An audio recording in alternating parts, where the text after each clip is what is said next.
Unacademy. Let's crack it.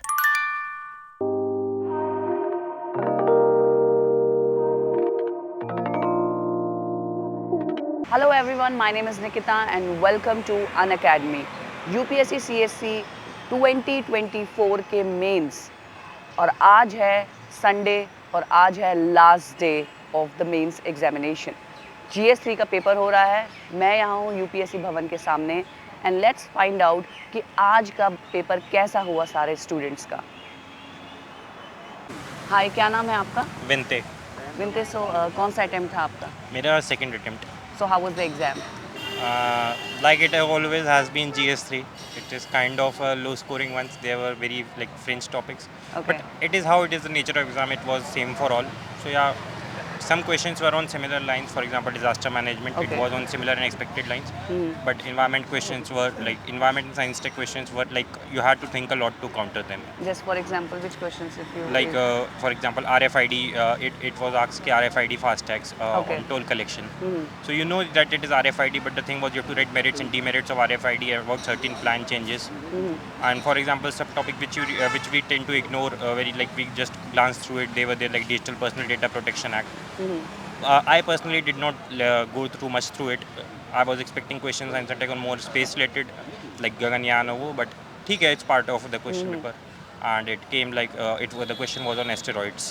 Alright, So yeah, okay. some questions were like doable, but yeah, the majority of questions were like you have to think a lot before writing. and how the questions were balanced between all the subjects? No, like it always has been Okay. eight questions in economy plus agriculture, for environment, science tech, and internal security. Internal security was a bit doable and bit on a tougher side as well. Okay. It was a mixture, but yeah, in the end, overall, I can say that some topics were doable. So yeah, like the paper always it has been in last 2-3 years. And how did you manage your time? For time management, I first prefer to do 15 marker questions, Okay. and because I feel that they are more time consuming.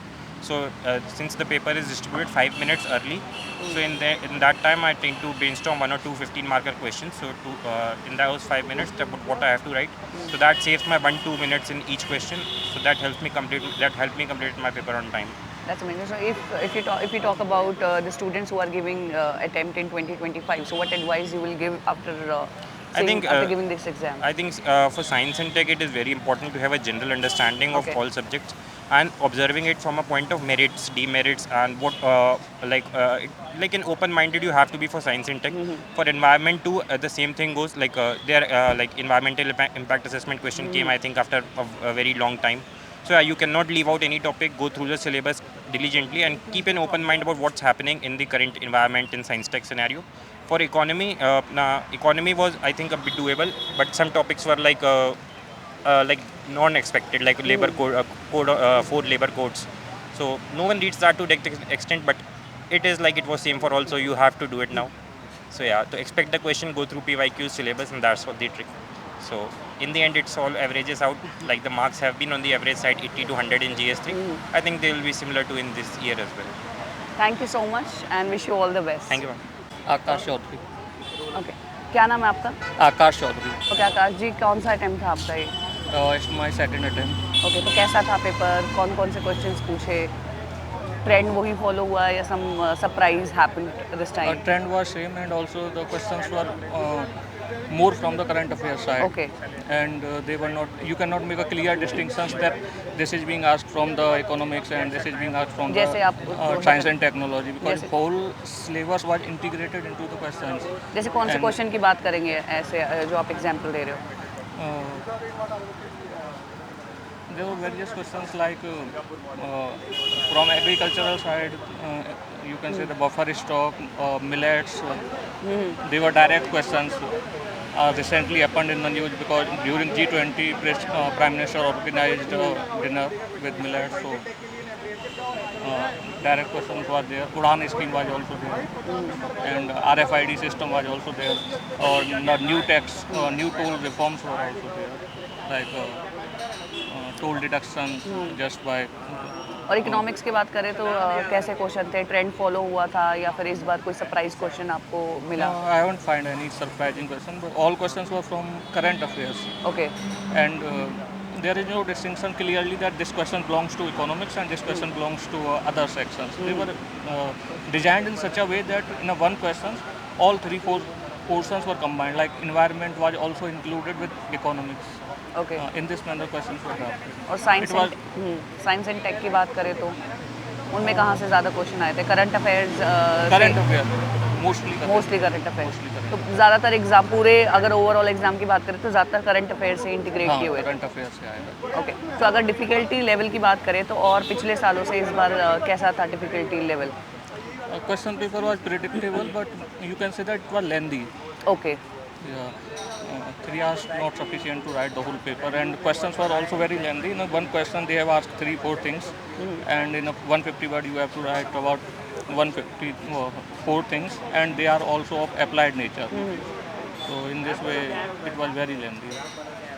Okay तो आपने कैसे how did you manage your time then अगर आप lengthy कह रहे हो and it was your second attempt? Actually, writing to the point that's matter.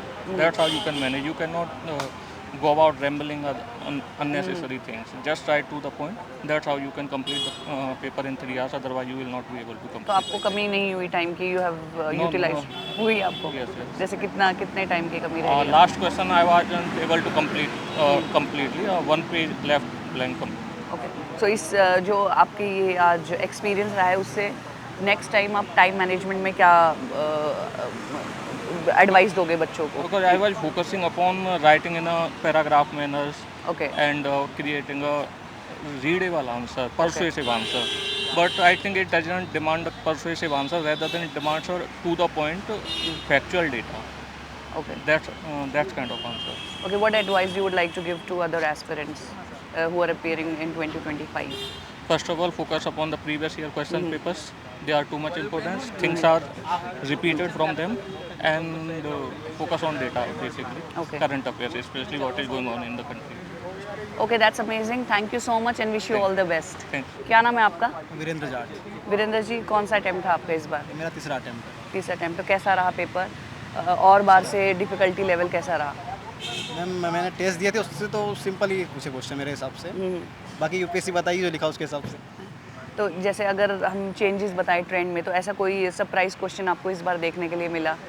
Surprise question मेरे को कोई भी मिला इसमें कि जो सरप्राइज हो मेरे लिए, क्योंकि मैंने लगभग चीज़ें कर रखी थी, उसमें से पूछा गया है और मेरे क्वेश्चन बन गए थे। तो अगर इकोनॉमिक्स की बात करें तो इकोनॉमिक्स में ज़्यादा फोकस किन क्वेश्चंस पे रहा है? और मैम कृषि के क्षेत्र ज़्यादातर जो पूछते हैं कृषि के क्षेत्र से पूछता ही है वो। अच्छा, फूड प्रोसेसिंग से पूछता ही है वो, उससे पूछा ही है उसमें यूपीएससी में। बाकी ठीक था, ओवरऑल पेपर ठीक था। और वही साइंस से टेक में बात करें तो साइंस और टेक में सिंपल क्वेश्चन थे इस बार, ज़्यादा कुछ खास ऐसे क्वेश्चन थे जो बन नहीं पाए स्टूडेंट से, बन जाते हैं। करंट अफेयर्स से रिलेटेड हाँ, कितने? करंट अफेयर से क्वेश्चन तो थे, मतलब वही करंट और स्टडी मिला के क्वेश्चन पूछे गए थे। अच्छा। जो हर बार होता है वही है। और एनवायरनमेंट में? इन्वायरमेंट में भी वही, अगर अंडरस्टैंडिंग है आपकी बनी हुई तो कोई दिक्कत नहीं है किसी भी क्वेश्चन तो में। इस बार जैसे कि एसए, GS1, GS2 और अब GS3 बहुत ही कहा जा रहा है कि बहुत आसान पेपर थे, और ये आपका तीसरा अटेम्प्ट है, तो आप इस चीज़ को ज़्यादा बता पाएंगे कि? मेरा मेंस तो पहला है, अटेम्प्ट तीसरा अच्छा। मेंस पहला है, अच्छा तो मेरे लिए तो ठीक ही थे पेपर सारे क्वेश्चन में, सारे पेपर में सारे क्वेश्चन हुए अच्छा। और ठीक ही हुए सारे। तो इस बार कुछ यूपीएससी डिफ़िकल्टी लेवल नहीं ला रहा है, क्योंकि प्रीलिम्स की बात करें तो वो भी बहुत आसान कहा गया था और मेंस में भी बहुत आसान। तो मैम अगर पेपर अगर आसान होंगे तो कट ऑफ बढ़ जाएगा। अच्छा। कोई आसान कुछ भी नहीं है इसमें, फिर अगर ऐसा है तो आसान तो कुछ भी तो नहीं है। यूपीएससी इस बार घुमा नहीं रहे हैं, तो आपका क्या नहीं व्यू है? मैम, हर बार ऐसा ही होता है, वो सबको लग रहा है बस, क्योंकि अभी पेपर हुए हैं। जब ओके। प्री हुआ था सबको क्या लग रहा था हाँ। कि कट ऑफ 120 प्लस पार जाएगा। हाँ जब रिजल्ट आया तो पता लगा 92 वाला का भी हो गया है। हाँ हाँ, ऐसा कुछ भी नहीं हो, लगता है बस लोगों को कि बहुत ज़्यादा जा रहा है कट ऑफ, पर ऐसा कुछ भी नहीं होता है। अच्छा। तो GS4 की क्या तैयारी है आपकी? GS4 में तो क्या है मैम, जो पढ़ा है उसमें से कुछ आना नहीं है, अपनी जो समझ है उससे कुछ सवाल करने हैं, हो जाते हैं उससे। अच्छा, तो 2025 में जो बच्चे अटेम्प्ट दे रहे हैं उनको क्या एडवाइस देंगे आप?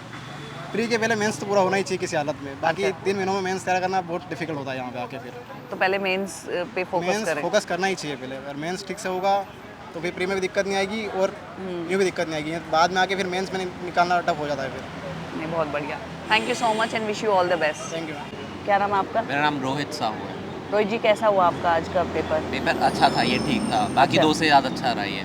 अच्छा अच्छा, हाँ, मतलब पिछले पेपर भी जो GS1, GS2 हाँ, और मतलब ऐसे का उनको ऐसा था कि उनको मैंने कंप्लीट तो पूरा करा है, पर इशू में बस ये था कि कुछ जो क्वेश्चन थे मतलब जैसे वो डेमोग्राफिक विंटर को लेके था, और एक और जो था वो थोड़ा मुझे मतलब वो पता नहीं था टर्म, और एंड टाइम चल रहा था, वो थोड़े इतने सही नहीं कर पाया मैं, तो बस वही इशू रहा। बाकी तो अच्छा। पेपर मैंने तीनों जो भी हाँ। पेपर हुए अभी तक पूरे कंप्लीट करे हैं।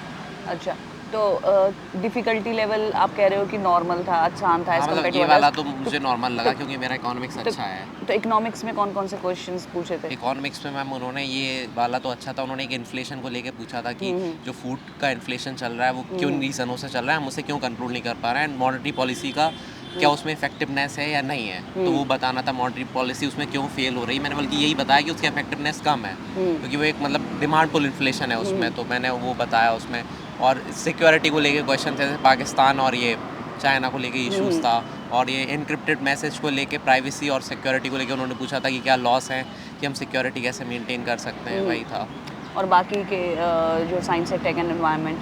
साइंस एंड टेक को लेके उन्होंने वो डाटा प्रोटेक्शन बिल को लेके पूछा है क्वेश्चन, डायरेक्ट क्वेश्चन था वो, तो मतलब वो डूएबल था क्योंकि वो बहुत न्यूज़ में था। और तो बाकी मुझे इतना याद नहीं आ तो रहा। ऐसे आउट ऑफ द बॉक्स कुछ नहीं आउट पूछा? इस पेपर में तो आई थिंक नहीं था बिल्कुल भी, क्योंकि मैंने लास्ट ईयर के जो पेपर देखे थे, मेरा फर्स्ट मेंस है, तो वो बहुत जनरल क्वेश्चन पूछता है, और मुझे जिन्होंने मतलब जो बड़े भाई थे उन्होंने रेकमेंड करा था, उन्होंने बोला जनरल क्वेश्चन पूछता है आप कर सकते हो, पर एक इस बार कुछ फैक्चुअल थे उनमें। लास्ट जैसे पहले 2 पेपर हुए उनमें कुछ स्टेटमेंट भी थे कि वेदर जैसे कि वो अभी जो लॉस आए हैं कोचिंग इंस्टीट्यूट को लेके उनमें, या फिर एग्ज़ाम्स को लेके जो बिल आया है अभी कि एग्ज़ाम्स में जो लीकेज हो रहा है मतलब पेपर लीक उसको कंट्रोल करने के लिए, उसमें इन्होंने बोर्ड एग्ज़ाम को कवर करा है कि नहीं, वह तो वो काफ़ी ऐसा था फैक्चुअल था कि करा है या नहीं करा है, तो वो एक ऐसा डूएबल नहीं था मतलब मैं। चलो, thank you so much and wish you all the best. Hi, क्या नाम है आपका? मेरा नाम रंगानी मोहित है और मैं कच्छ गुजरात से आता हूँ। अच्छा, तो आपने तैयारी कहाँ से करी है? मैं गांव से ही पढ़ता हूँ, अच्छा, आप खुद से पढ़ते हो? खुद से पढ़ता हूँ। तो कहाँ से तैयारी करते हो?